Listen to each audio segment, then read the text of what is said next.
Golden State Tank. It's Golden State Tank.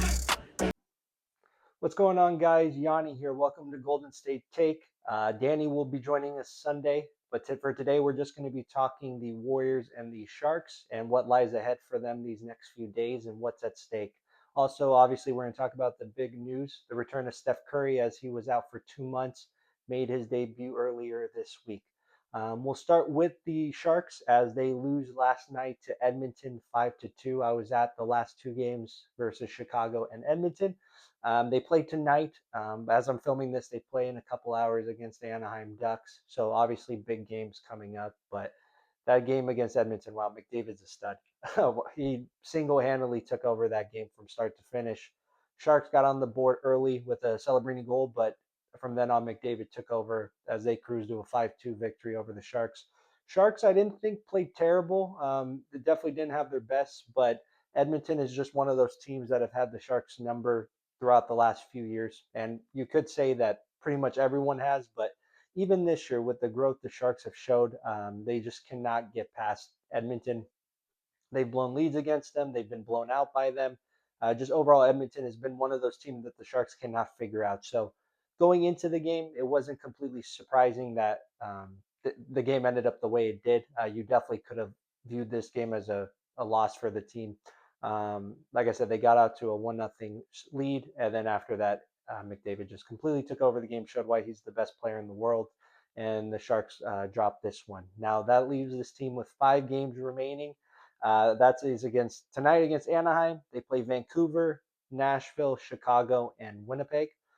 We want to talk about those 5 games and kind of their pathway to getting into the playoffs. So, first off, against Anaheim tonight, big division game. Anaheim is, even though they're not playing the best hockey, they have pretty much sealed themselves for a playoff spot, assuming they don't just lose every single game the rest of the way out. They should make the playoffs fairly easily, but still, obviously, a huge game for the Sharks. And then they play Vancouver, which Vancouver is the worst team in hockey right now. They've made a bunch of deadline trades to, try to get the best possible pick they can. So those are 2 points you need to get. And obviously Nashville, that's going to be the biggest game of the year. Now, with the way the standings are right now, Nashville holds the second wild card spot with 84 points. The Kings are right below them with 83 points. The Sharks have 81 points, and then the Jets have 80 points. So they're right behind the Sharks. Out of those 4 teams, one of them is going to get that last wild card spot. It's very hard for me to see anyone else jumping all of those teams with the amount of games remaining. The real key is that although the Kings are above the Sharks do have an extra game in hand. They have 5 games remaining, and the Kings only have 4. So that's huge. Also, when it comes to tiebreakers, the Kings or the Sharks own the tiebreaker against the Kings and the Jets right now. So the way the tiebreaker works is if you have the same amount of points at the end of the season, the tiebreaker is the most regulation wins. Whoever has more regulation wins gets the or holds the tiebreaker. And the Kings have lost, I think last time I checked, 16 games in overtime or a shootout. They only have 31 regulation wins. Excuse me, 31 regulation wins this year, as the Nashville and the Sharks both have 37. So there's no way for them to gain that ground. And so if they do finish with the same amount of points, the Sharks will own that tiebreaker. Plus, like I said, the game in hand. Where this is going to really come down to is Monday night's game against Nashville. Now, it's easy to say, oh, if the Sharks just win every single game, they'll make the playoffs, which most likely is true. However, I do believe they still can afford to lose one game. If they do go 4-1 these next 5 games, I still see a pathway they can get in. However, they have to beat Nashville. Nashville is the one game that they cannot lose. That is a must win for them. Obviously, the reason why is Nashville is ahead of them in the wild card spot. They own the wild card spot right now. But if you beat them in regulation, and again, I do want to preface, they still need to win in regulation. Any points to Nashville is a no-go. If you win that game, that's a 4-point swing. You get 2 points for yourself, but also that obviously means Nashville is not getting any points. So that 4-point swing is going to be critical. If you lose that game in Nashville, you're going to go from 3 points out if everything were to stay the same, or 2 points or 4 points, whatever it is. But if you lose that game, that 4 point swing in the opposite direction, now all of a sudden you're 6, 7, 8 points behind with only a couple of games left. Your playoff chances are done. So that game is going to be critical. And then they end up playing they play Nashville, they play Chicago, one another team that is not playing very well, not playing good hockey, just like in Vancouver. So those two games, I keep saying this because those teams are bad. You need to get those 2 points for those games. You cannot sacrifice a loss to one of those teams. The end of the season is already going to be hard enough with Anaheim, with Nashville, and then you finish off with Winnipeg, who is also right behind you in the standings. That's obviously going to be a huge game too. At that point, the Sharks may not even be in contention because it's the last game of the year, depending on how these first 4 games go. But if they are, and obviously Winnipeg will be there too, that game definitely could become very important to end the season. So I'm looking at tonight's game is going to be a big test for this team. Like I said, Anaheim's a pretty good team.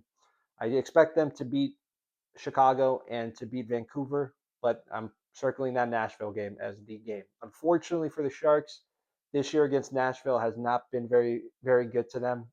They got smoked against Nashville about 3 weeks ago in Nashville. At the time, that was considered the game of the year, and they gave up 5 goals in the first period, didn't have a chance after that. They then come back home and play Nashville last week, and they got down 3-0 early. Now they did end up getting back into the game, but ultimately losing. I believe the final score of that game was 6-3. I believe there was an empty net goal at the end that gave them 6 goals. But long story short, they have not played well against Nashville this year. Nashville is a very fast team, aggressive team, and the Sharks have not been able to match that pace the last 2 contests against them. So they're going back to Nashville. So hopefully they can get those 2 points and get a win there. Like I said, they go 4-1 and they beat Nashville. So let's just say they lose tonight's game against Anaheim and they win the next 4 and they get 8 points. That'll leave them at 89 points. I think there is a chance they could get in with 89 points. Obviously, you'd love to have 90 or 91, but I think 89 can get them in. Again, the way the Kings are playing, the way Nashville has been playing, these teams aren't great. Again, this is all because of a weak Pacific Division Conference. So I don't expect those teams to run the tables and win the remaining games they have. They also both teams have a pretty tough schedule to finish. They play some pretty good teams, so I don't envision them winning out. So, like I said, 4-1, I think gives you a pretty good shot to get in. If you somehow end the season on a 5 game win streak, I think that definitely gets you in. And yeah, so it's going to be fun. A lot to watch this next week or so. Again, starting tonight with Anaheim, and then we'll see where the end of the season goes for this team. All right, Steph Curry's return. Been waiting for this for about 2 months now. Finally made his return Sunday against Houston, and he played great. Although they lost by a point, it was a great game, and he looked like the Steph Curry we're used to watching. They're playing him about 24 to 26 minutes a night right now.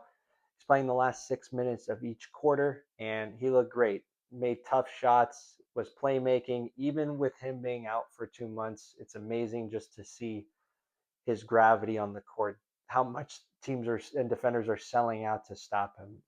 It's just it makes everyone's job so much easier. I wanted to talk about his interview that he had prior to the game against Houston. I have some quotes here that I wanted to go over just because they really caught my attention and I wanted to dig a little deeper on them. So the first quote that he had when he was answering the question was, "Nothing structurally wrong with my knee. It is a new normal, though." And then the next one was, "I understand what the new normal is, and it's good enough to play." So he uses the term new normal twice. And the reason why that caught my attention was because there's nothing structurally wrong with the knee. And again, I'm not a doctor, but just from the way he was wording these things and the way he was talking about it, you could tell it probably took them a while to figure out exactly where the pain was coming from, what was causing the pain. Because if you're not seeing anything structurally damaged, it's kind of hard to go off of. You're more just going off of how you're feeling. You're trying to figure out if there's any if it's happening all the time, if it's happening when you're doing certain things, some sort of rhyme or reason why it's happening. And so it probably took them a while to figure it out. And then once they figured out how to maintenance it and to get the pain to go down, that's when he probably started his rehab process and gearing up to get back on the court. But when he says the new normal for me, what I got from that is I don't think he anticipates or the team anticipates this going away. And what I mean by going away is I'm not saying that his career's over. He's going to be a shell of himself or anything like that. Obviously, he looks fine when he's out there. But I think that with the amount of mileage on his body, everything he's played through over his 17-year career, I think it's finally starting to take that toll. And this is something that they're going to be monitoring probably for the rest of his career.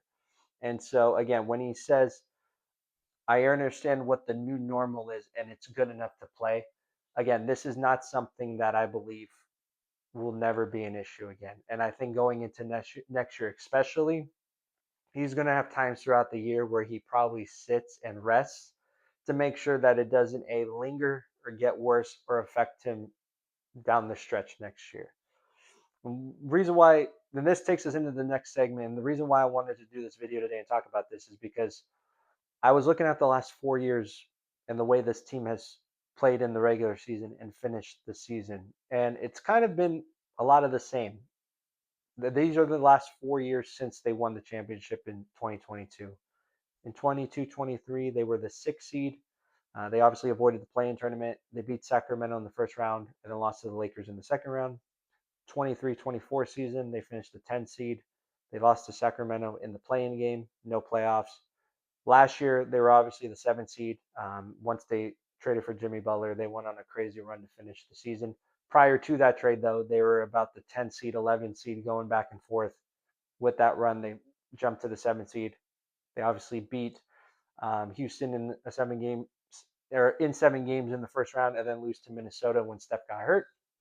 And then this year, although there's 3 games remaining, they're locked into that 10 spot. So the reason why I go over that is these last 4 regular seasons have not been great for this team.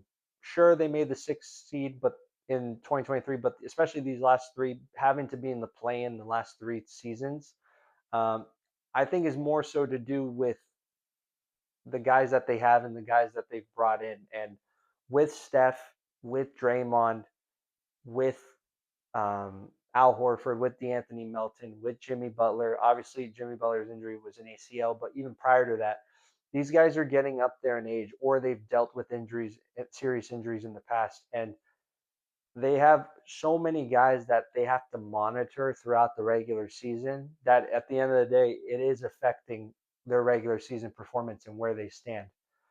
Last year they were the 10, 11 seed. They trade for Jimmy Butler, and they said almost almost every day those last 6 weeks were so brutal for that team to make the jump that they did. Those guys were every game felt like a playoff game to them, and then they have the 7 game series against Houston, physical series. And I don't think there was any coincidence that Steph pulled his hamstring against Minnesota. I think that was just so much overload and so much wear and tear, and 2 months of playoff caliber basketball. I think took a toll on him. And obviously, if you don't have Steph, you don't have a shot. You look at this year, he's got the knee injury. He even alluded to there it's wear and tear overload on that knee. Again, I think these are all things that stem from how much they've relied on Steph and had to rely on Steph these last handful of years. Even when Clay was hurt with his Achilles, the bubble season, how much they relied on him, and every year after that. This team has got to find a way to get players in here next year that can have a big workload for the regular season to give Steph a break. Now, obviously, Steph's going to be a go-to player.